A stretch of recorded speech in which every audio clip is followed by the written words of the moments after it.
Well, hello there again. I decided to invite you to dinner, and I'm having a dinner with my dog tonight. She's not around right now. She's found other diversions. And at the risk of being called a racist, I am a Texas redneck, and I'm having catfish and fries.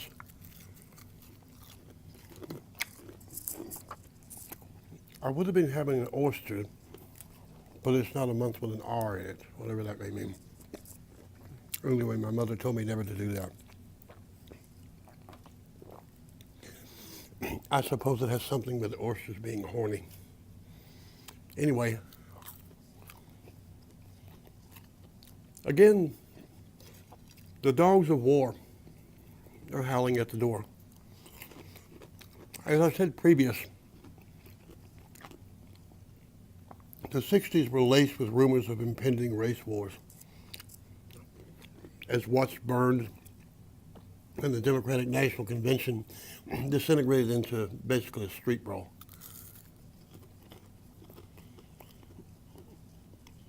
We began a general grand ascent that set back human development a few decades in the space of about a year. Now, here we are again, in the middle of the battle between the haves and the have-nots. It's always the same. You take people who seemingly have no hope, you add in a few food stamps, a liberal dose of Democrats, and you get poo-poo stew. Bon appetit.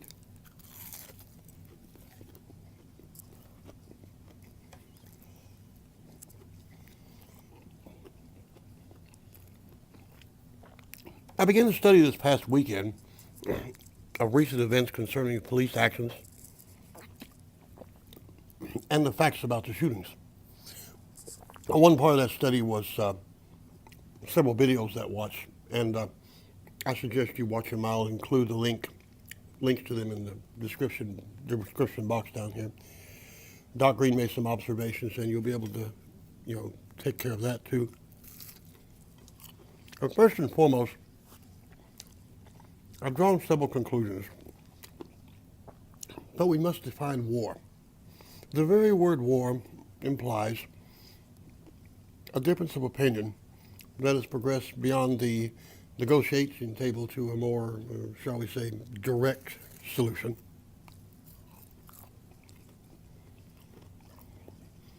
War is actually a huge audit. We come right down to it. It's a big audit. With the person of persons having the most resources walking away with the spoils. And the reason it's called the spoils of war is a simple fact: there's no way to really win a war. One only survives the war. The last man standing must always keep a wary eye on the opposing team, who, while they may be sitting, they're not quite dead yet.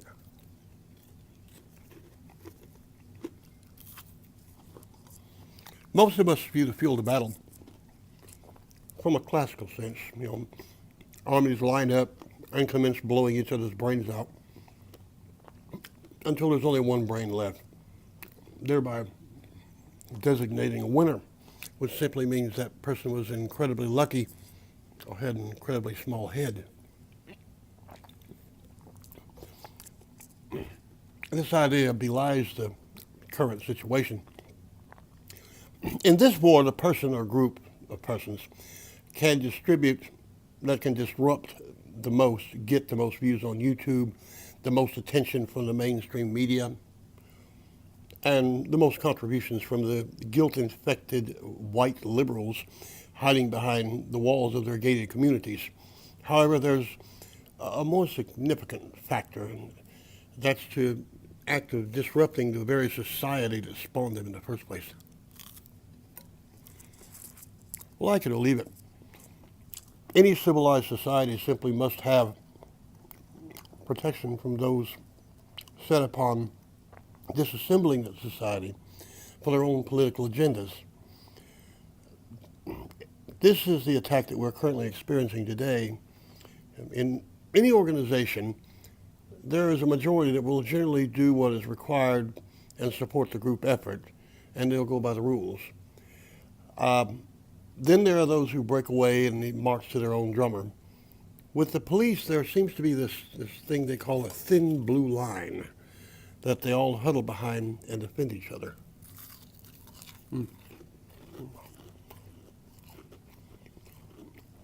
Organizations such as Black Lives Matter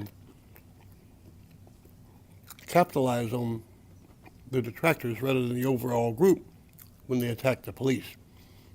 As the fervor grows, the adherents to the philosophy of the BLM group very quickly forget that the police are there to protect them basically from themselves. The more radical elements in the movement are emboldened to launch even more flagrant attacks and even more radical items, which only feed the fire of violence and causing the liberals to scamper for cover. The police in turn become even more defensive, which, well, you can readily see where this would be going.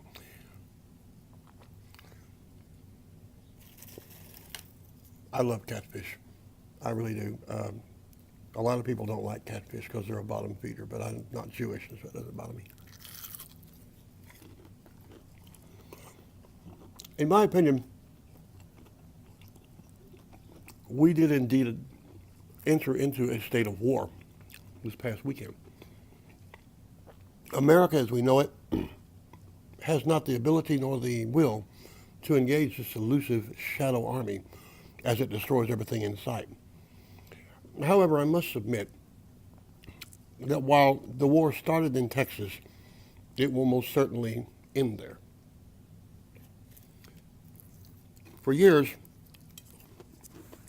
I referred to Texas as a de facto republic. Now I'd like to define that for you.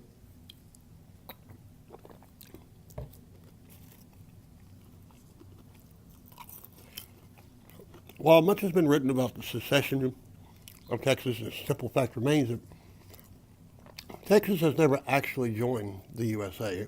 It's always considered itself to be somewhat different, somehow removed from the general landmass that you know of as America. In peaceful times, this is an amusing oddity, but in times of peril, it becomes a very real factor, and that grand audit we call war comes about. Americans wring their hands before Washington while Texas is arming and preparing itself, and do not be fooled, this is happening as I write. For all the federal authorities running profiles and talking into their sleeves, there are up to 2 million Texans, black, white, brown, yellow, who are checking their magazines and protecting and securing their families.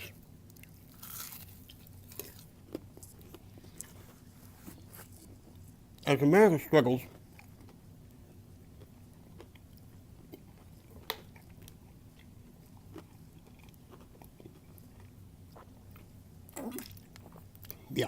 Anyway, as America struggles to regain its legs, you may very well see Texas succeed.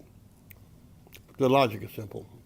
If the U.S., for all its pomp and circumstance, cannot defeat a street gang, why should we expect it to help when they come here and try to hurt our police? And hurt them for something that someone did in Louisiana. Not our circus, not our clowns. Sorry. Dogs of war. What do you do with a big angry dog? You hit him with a big angry stick, and it runs yelping back to New York from where it came. I call for all Texans, regardless of your color, religion, sexuality, or beliefs, to come together, because if we do not, these Nortes will destroy us. They have burned down their own nation, and now they would like to do the same for us. We can decide where to pray, who gets the kids, and where to pee after we put all these dogs of war back in the dog pound.